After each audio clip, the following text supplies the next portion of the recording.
All right. Well, I think that we are ready to start. So, again, just a couple of quick introductory items. You are all currently muted right now, and so feel free to use the chat function to ask any questions you might have. My colleague Lisa will actually monitor those questions and then let me know if any pop up, if there's a time when we might want to take a pause and answer questions throughout. Then definitely we'll take questions at the end. So we wanted to be sure we would leave you plenty of opportunity to ask us questions. Um, and with that, I think I really wanted to start today by commending everyone on this call for all the work that you've done, not only over this past year, which we all know is extremely difficult, but for every year. And the difference that you make in your communities is amazing. So, from all of the staff, the board, and volunteers at ICF, we're so proud to be your partner. So, thank you. Um, Alicia, if you want to go ahead. So, for more than 30 years, we at the Idaho Community Foundation have worked to ensure that resources entrusted to us are deployed to help address the greatest needs in Idaho communities. And we also recognize that as communities have changed over time, that needs have become more complex and solutions more innovative. But also, we know that local voice is more important than ever. So I thought it would be good today, in case you're not super familiar with us and what we do, was to kind of give you a high level overview of the Idaho Community Foundation. So our vision, our mission, our values. So as we work, we as we do our work and we look at our values, we really strive to be responsive at the local community level. We inform our work with knowledge of what's actually working in communities. And we constantly ask ourselves if we're doing everything we can to achieve our mission for all Idahoans. Historically, we focused on geographic diversity in both our grant making and local input, but we continue to have conversations around inclusion and equality and what that means to our work. So we're constantly asking ourselves questions like, are we making an impact in all parts of the community and with all populations? And do local voices truly reflect the changing demographics of local communities? And if we think about our strategic framework, we really strive to be more than a grant maker and more than a donor services organization. We really see ourselves as being at the center of community and generous people. And our purpose is to bring donors, organizations, and partners together to gather input about the greatest needs in communities and also then to provide support for those needs. We really see our role as helping donors direct their generosity to create lasting impact. So when we think about our work, what we strive to do is match donor interests with community identified needs, thus fulfilling our mission of enriching the quality of life in Idaho communities. So, this is probably one of the most confusing parts about the Idaho Community Foundation. We were hoping to shed a little bit of light on how we actually do our grant making. So, one of the biggest questions we get is, how are community foundations different from other foundations? So, you're probably really familiar with private foundations who typically get their revenue or build their endowment from one corporation or one family. But community foundations are public foundations. So that means we build our endowment from hundreds of donors, as indicated by the colorful arrows at the top of this screen. The green dots represent different funds that we currently manage. So these are a variety of individuals, families, or companies that come to us for assistance with their grant making. The interests of our donors vary widely, but the way that they make grants and the way that you receive grants from us tends to fall into one of the three categories represented by the three ovals at the bottom. So, the first one, direct grants from donor advised funds. Some donors make a gift to the Idaho Community Foundation and they want to be able to recommend grants from year to year. So, they use a donor advised fund. So, if you've ever received an unsolicited grant from us, one that you didn't apply for, it likely came from a donor advised fund. So, the middle circle, if a donor advised fund is large enough, a donor might ask us to run a donor advised grant cycle for them. So, that means that our staff creates an RFP, we release it on their behalf, we solicit proposals from all of you, and then we work with donors those donors to that fund to review the application. But it's the third circle on the furthest right is what we're really here to talk about today. We have so many donors who make a contribution to us and they say, you know what? I do not want to play an active role in recommending grants. I know that ICF has teams of volunteers who are super familiar with community needs, and I want my gift to go to help address those needs.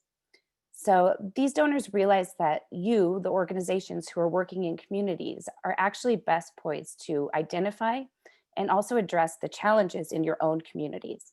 So these are the Forever Idaho grant funds. So we talk a lot, and our philosophy is really around community-driven philanthropy. So when I say that, what does that even mean? So I want to say that this is actually a principle that we've always embraced. What it means is that decisions are made locally through our regional councils to provide support for local needs. And also, we really believe that by partnering with nonprofits and other organizations to create lasting change, that truly can only happen by putting decisions about how to address problems into the hands of those who are working on them. So we believe really strongly that philanthropy is all about relationships that are built on trust. And so some of the changes that we'll be talking about today to our Forever Idaho grant making, I think that you'll agree with me that it's really just formalizing a lot of our existing practices.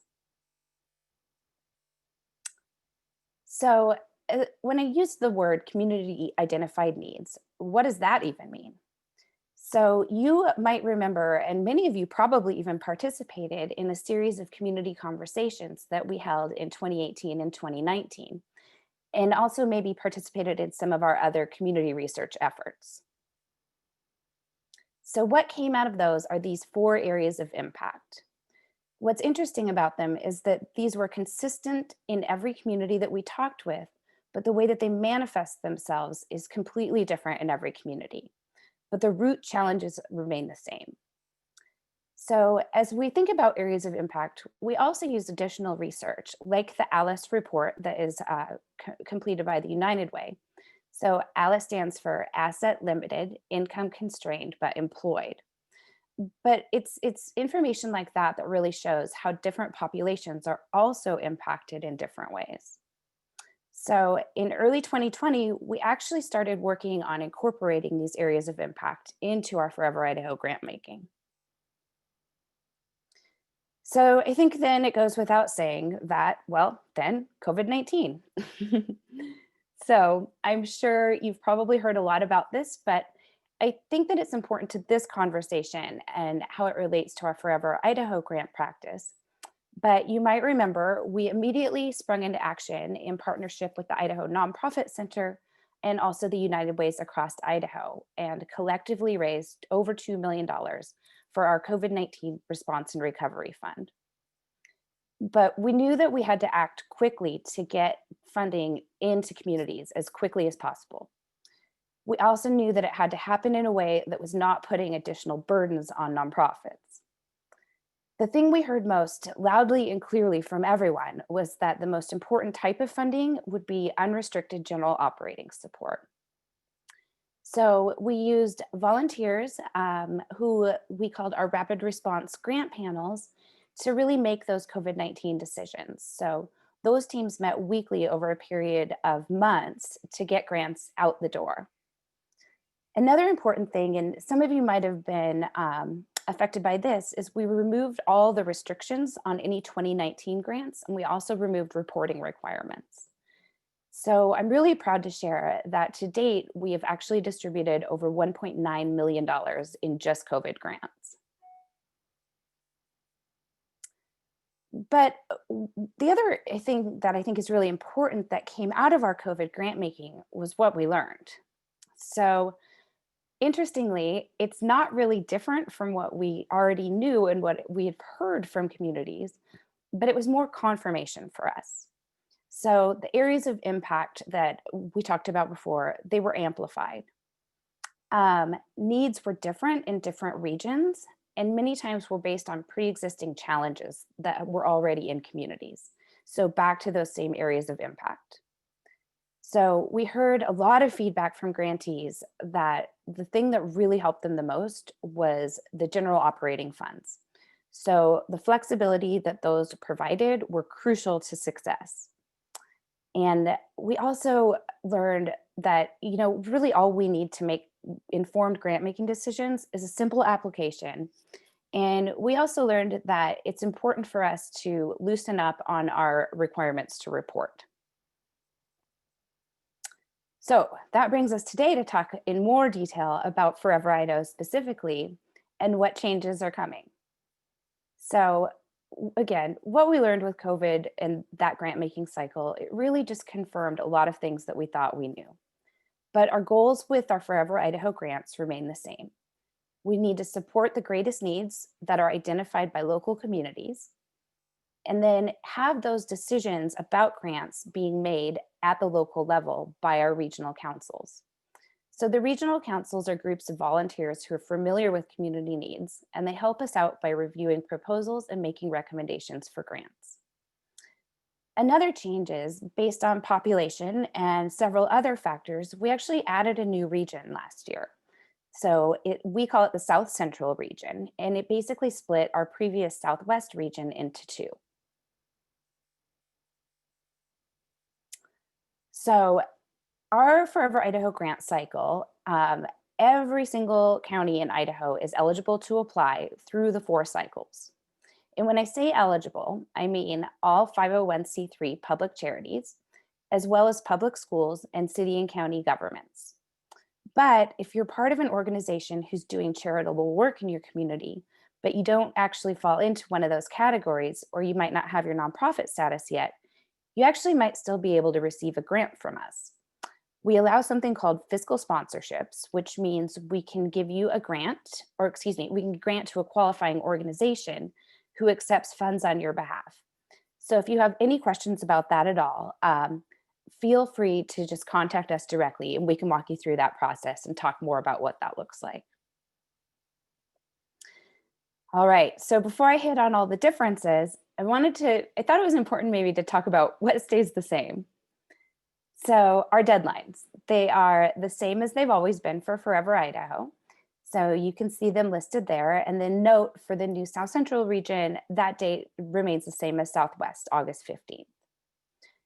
Also stays the same, our staff and our willingness to help. We are happy to brainstorm. We are happy to troubleshoot. We are happy to just chat with you about any questions that you might have. So please know that we are here to serve as a resource to you. The actual application process remains the same, and we'll touch on it in just a few minutes, but you'll still apply through the ICF portal. And finally, and I think that this is important, our love for all of Idaho's 44 counties remains strong and the same. Okay, let's dig into a little bit about these changes that I've talked about. You'll notice that we have a new streamlined grant application, and it's really intended to make it easier for you to share information about your organization. Talk about how you address community needs and talk about how you provide value to those who you seek to serve. Another thing that's different is you might recall you used to apply for these funds with a project-based application. But we're moving all of our grant making through Forever Idaho to provide general operating grants. So, I mean, of course, that means you can still use grants to support projects, but these are really intended to provide you with more flexibility. So you can use these funds that you get from us for more general organizational support or for projects and programs. All right, huge deal here. We know that bigger grants offer the opportunity for bigger impact. So we have removed the $5,000 limit and have actually increased the grant cap to $25,000 for this grant cycle. But you'll also notice that there's no longer a spot to request a specific grant amount. So the grant amounts will actually be based on your overall operating budget. And finally, we know how busy you are. So you'll see that we've revised our reporting requirements to be more simplified and streamlined, because we also know that you love to share with us what you're able to accomplish. So let's chat a bit about what this cycle will fund. You might recall from previous applications that we asked you to self-select in one of 9 program areas that are listed here on this slide. We still ask you to choose one of those, but we also offer you in our new application the chance to talk about and identify where you might be working in one of our 4 areas of impact. Since the areas of impact are actually the greatest needs that have been identified in communities, if you're doing work in one of those, our regional councils will be really interested to learn more. And we encourage you to really think about the work that you're doing and how it might fit into an area of impact. So, a good example is you might be an environmental organization, but that offers yoga classes out in nature. This is a perfect example of working in the health and mental health area of impact. So, one of the biggest questions that we get asked is what do funders actually want? So, I can't speak for all funders, but I can share that at ICF, we want to do good. We want to know that our work is helping to strengthen communities. We want to make sure that you're able to reach the most people and have the biggest impact you can with the resources that are available. And then the last 2 points here go hand in hand because what we really want is to establish a trusting relationship with our nonprofit partners so that we know when we give you a grant, it's being responsibly used. For me personally, this last bullet point is the most critical. And it's something that comes up in this sector a lot. And it's that there is a power imbalance that exists between funders and nonprofits. So we want you to know that we're constantly working to build trust in communities, and that drives home one of our guiding principles, which is our deep belief that we're equal partners in this work. And we know that we must work in partnership. All right. So this webinar today, it's not really intended to be, a nuts and bolts grant writing workshop. But another question that we frequently get asked is, how do I write a grant? Like, where do I even start with my narrative? And so we like to encourage groups to think about it like this. Tell us your story. Tell us why it's compelling. Help us understand why your organization is the best equipped to address this need or tackle this problem. So, those are the types of questions that our grant reviewers, our regional councils, are hoping that you'll answer and address in your application. So, if you know the questions that reviewers are asking themselves, we think it'll actually help you frame out your proposal. So, I wanted to talk a bit about that now. It's important to note that when we pass along applications to regional councils, we do not provide them with a rubric. We actually have a few reasons for that. The biggest one is that the eligibility criteria for this cycle is really broad. It will be difficult at best, but inequitable at worst, to create a system that asks reviewers to score and rank applications that are so different from one another. Along these same lines, another reason we don't provide a rubric is because we know our regional councils are most familiar with what their community needs. We don't want to create a mechanism that removes discretion and takes away from the council's deep understanding of their own communities. And another big question, who receives preference? So we encourage our regional councils to review proposals through the lens of our areas of impact, but they also have a lot of discretion to award grants based on community needs as defined by the community. All right, I wanted to touch a bit on the application itself. So the Forever Idaho grant application, along with all of our other grant opportunities, can be found on our website at idahocf.org. And I think it's important to note that to apply for these grants, you'll actually need to create a special ICF login. This is probably the most important thing that we want you to take away today. It takes our staff at least a business day to activate your account. So don't wait until the last minute to go ahead and create your account if you're planning to apply, because we don't want you to miss the deadline.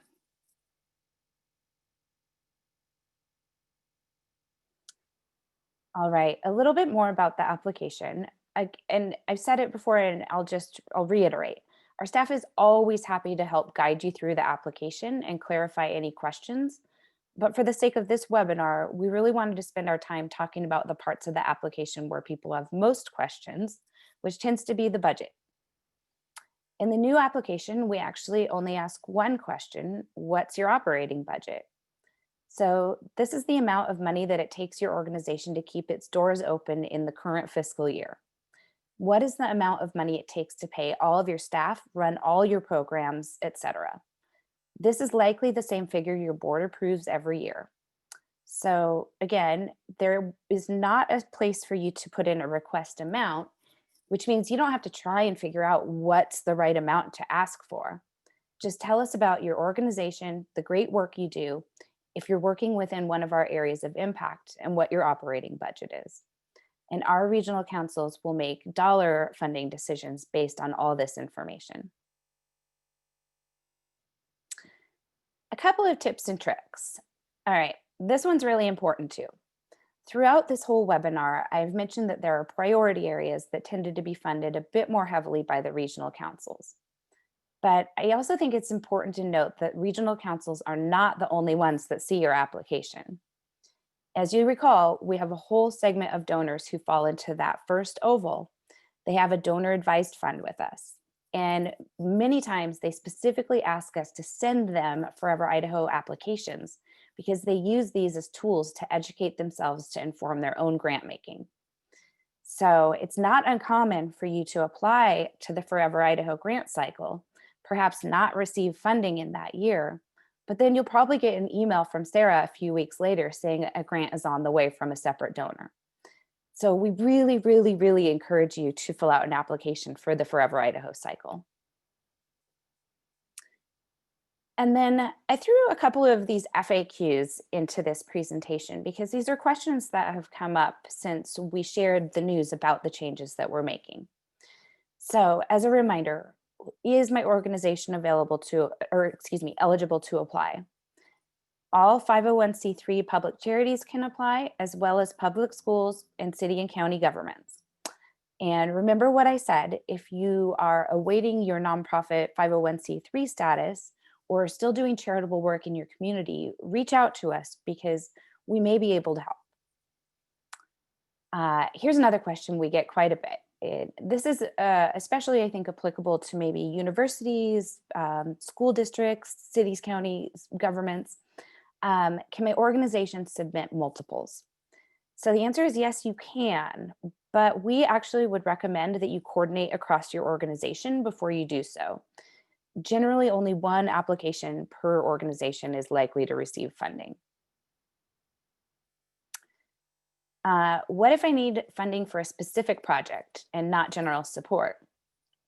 So again, a reminder, general support means support for anything. So feel free to elaborate on a specific project in response to one of our questions, but still make it a point to let us know how your organization is making an impact overall. This one is a big one. So my organization doesn't work within one of the areas of impact. Can I still apply? And should I still apply?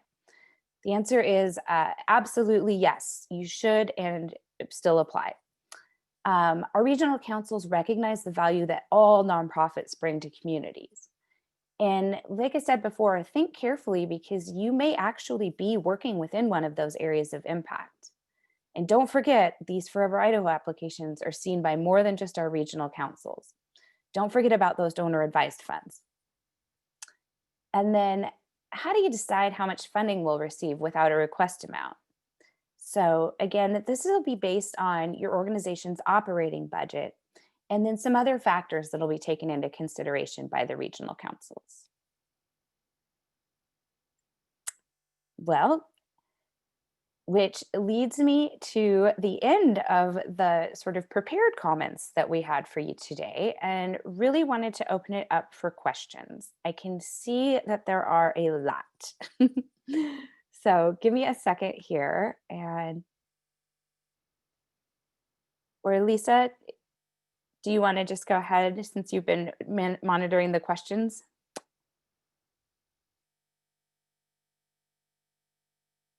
Sure. I'll hop off hop off mute and address some of these just directly. I see, oh, now we're scrolling through fast. Okay, Crystal, Camp Rainbow Gold asked a really great question about whether this program supports capital campaign or just annual operating.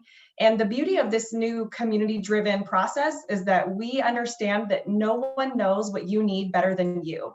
And so that's a long way of saying that, yes, if you and your organization deem a capital project as your greatest need, then we ask that you explain that in your application, and then our regional councils will prioritize and decide where the funding goes, and then you use that however you need. So long way of saying, yes, Crystal, capital campaigns can be supported.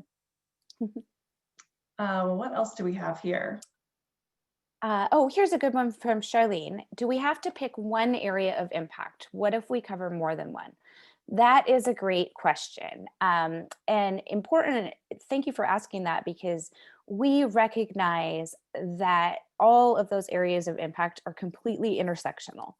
You know, they overlap each other in many ways. So you'll see in the application form, there'll be a drop down menu. You do have to choose one, and unfortunately you can only choose one. But I would really encourage you to elaborate in your narrative how those intersectionality of the areas of impact are manifesting in your organization and how you're working to address them. Oh, here's another really great question. Yes, I should have mentioned, and I apologize, tribes are also eligible to apply. It looks like Heather from Middleton Public Library, such a fun library, by the way, asked if it's a percent of your operating budget. So we're still, for the sake of full transparency, still working out those details of what that will look like. It's never going to be, again, part of granting a lot of power to these regional councils and the people that are making these decisions is that sometimes there are exceptions. If, for example, a capital project is a great example of a time where, you might be eligible or might be considered for a larger grant than your operating budget implies. But really the point of us raising that cap is understanding that we have this natural tension that we've talked about internally for a long time, in that we know that for an organization who has a $5 million operating budget, a $5,000 grant might not be that impactful. But if we're talking about a small library in a rural community, $5,000 might be enough to operate an entire program for an entire year. So we wanted to broaden that range in order to make sure that we're partnering with all organizations across Idaho, big and small, and developing those relationships wherever possible. I'm not sure if that fully answered your question, Heather. Let me know if you need more clarification. Yeah, and then just to add on to that, and it's kind of a follow-up to another question, if we do get an award, are we able to decide how much goes to capital versus annual? So again, one of the reasons we're really excited to share this program and the changes with you is this idea of general support. And what that means to us is that you as a nonprofit know what your most important needs are and how you're going to make the biggest impact. So general support means just that. You decide how to use the funds.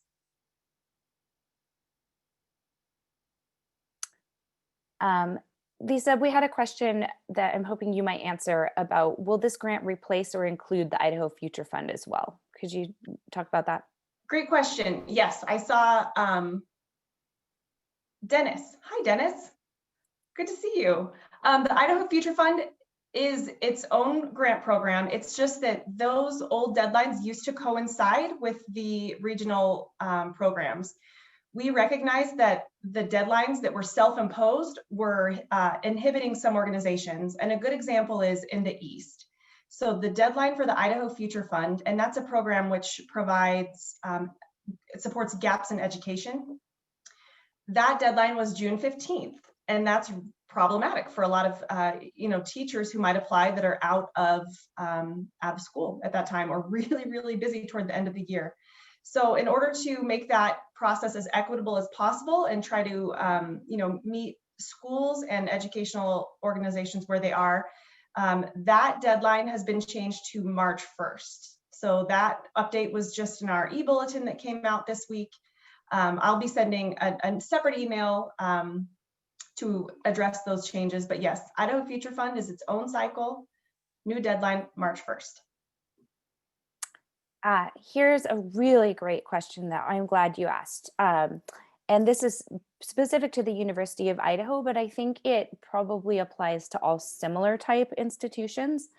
So University of Idaho has a very big budget, but our outreach projects are not included in this. Will the big budget negatively affect funding for our educational outreach initiatives? The answer is no. So we made these changes in an attempt to really improve our processes and be more flexible. So you'll want to go ahead and use the university's overall operating budget to answer that question, but please in your narrative elaborate on the specific outreach initiative and feel free to put a dollar figure in. Say if my outreach if our educational outreach initiative is going to cost $7,500, feel free to just elaborate on that. Again, our goal is to really be flexible and help to get a sense of the overall impact that your organization is having in the community, the changes you're making. But also, let us know, like, what are your needs? What are your challenges? What are you working on? Another really great question from Girl Scouts of Silver Sage. If award amounts are potentially larger, do you anticipate a reduction in the number of grant awards in each cycle? And the answer is likely. And I appreciate you asking this question because I meant to include it in my earlier remarks, but something that's important for you all to know is every year we receive way more applications than we have funding for. And there's not going to be a hard line about the numbers of applications that we're able to fund. It'll be dependent on each individual region and then the decisions that those regional councils make. But while we don't have a significant increase in funds available, that sort of balance of larger grants versus smaller grants spread amongst more organizations will just be dependent on what each cycle looks like in the applicant pool.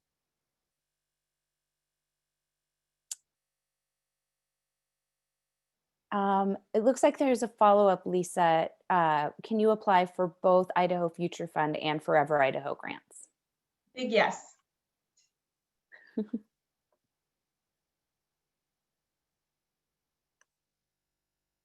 Oh, great question. And this probably applies to many of you on this call.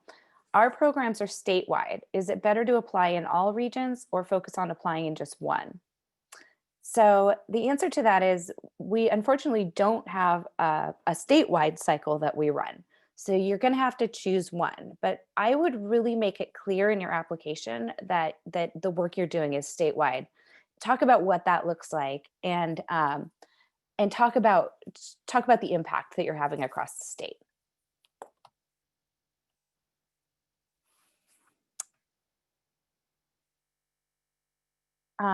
Feel free, folks, to jump in here with your questions or your thoughts or your comments. Share them with us.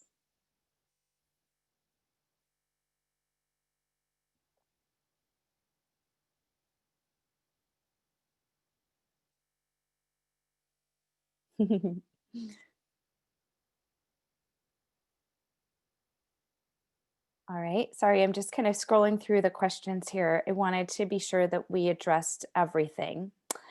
A couple of additional items I just wanted to bring up is, I referenced it earlier, but we really want to be more than just a grant maker. We want to be a community partner. And so you'll notice a series of invitations coming out where it's our intention to offer some capacity building opportunities in addition to just, grant making, but offer some learning opportunities. So the one that'll be coming up, we're providing in partnership with the Idaho Nonprofit Center. And it'll be a series of financial trainings that is nonprofit specific. So keep your eyes open for opportunities like that will come throughout the year. Also, I think it's important when I said that our staff is here to help you, We really, really mean that. And so if you and your organization think it would be beneficial to do a follow-up conversation like this to talk more depth about the Forever Idaho grant cycle or any of our other grant cycles, reach out to me and we'll get something set up. Um,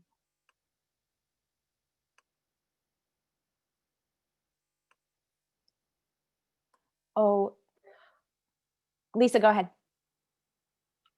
Donna's favorite is one of Donna's question, excuse me, is one of my favorites because Donna's question was, is there an advantage for those organizations who have experienced grant writers? Is it best to get help on grant writing? I'm not sure that I can speak to that, the second part of your question, but the first part of your question, we frame these proposals. We know that the majority of the organizations that we serve and who apply for these organizations, many are volunteer run.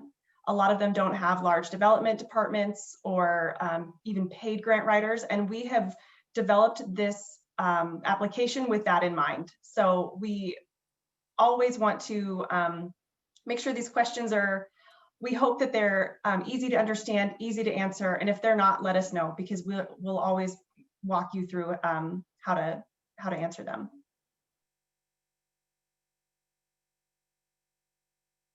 Mhm.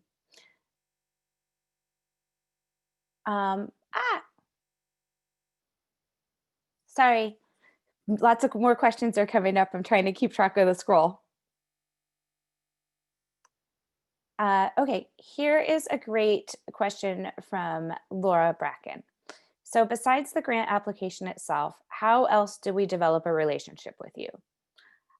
Great question. Again, we are here to be your partner. So feel free to reach out to me directly or Lisa and Sarah on our staff, Christy and Tina in the North and the East. And go ahead and get in touch with us. Let us know what's going on.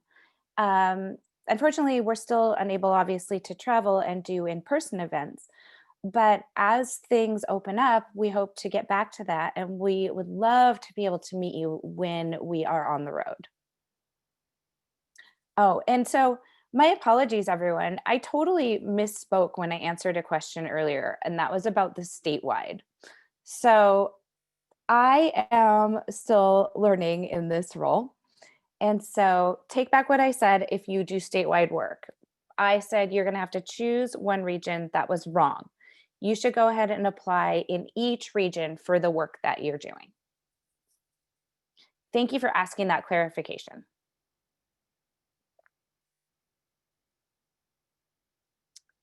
Um,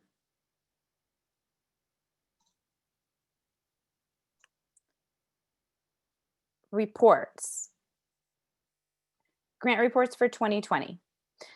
So, because of everything that I talked about when I talked about what we learned during the COVID grant cycle, there are no requirements on reports for 2020 either. However, please feel free to submit a report if you'd like to share with us the work and what you were able to accomplish. Those are still really important to us as we talk with donors, as we share information, as we share stories about the work that you do and the accomplishments that you've had.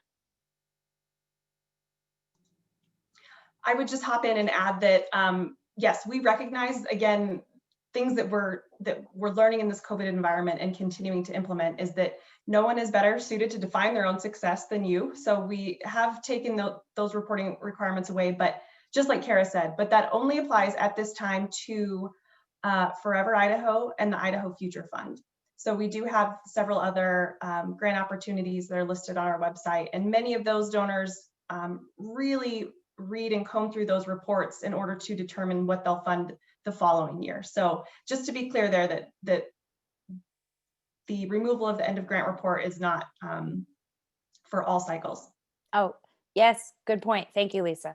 Only for Forever Idaho.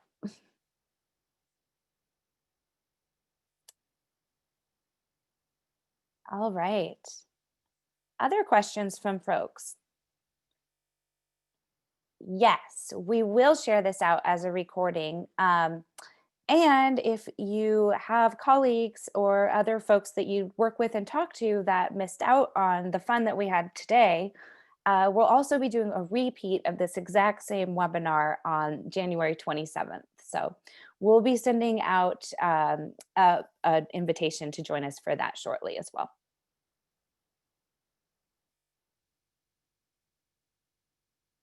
Other questions? Don't be shy.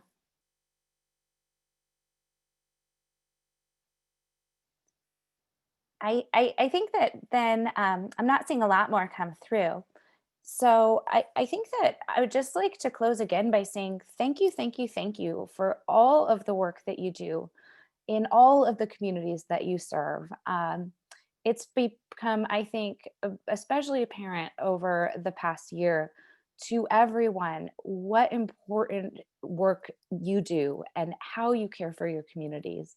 And so just know that from us at ICF and from the bottom of our hearts, we're so glad to be your partner.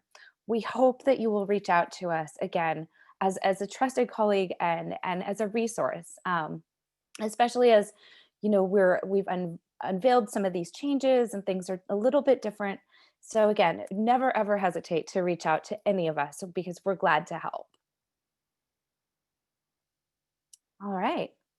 And with that, I think we'll go ahead and let everyone get an extra 15 minutes back in your day. So thank you all again. It was wonderful to, well, at least interact with you in a virtual format.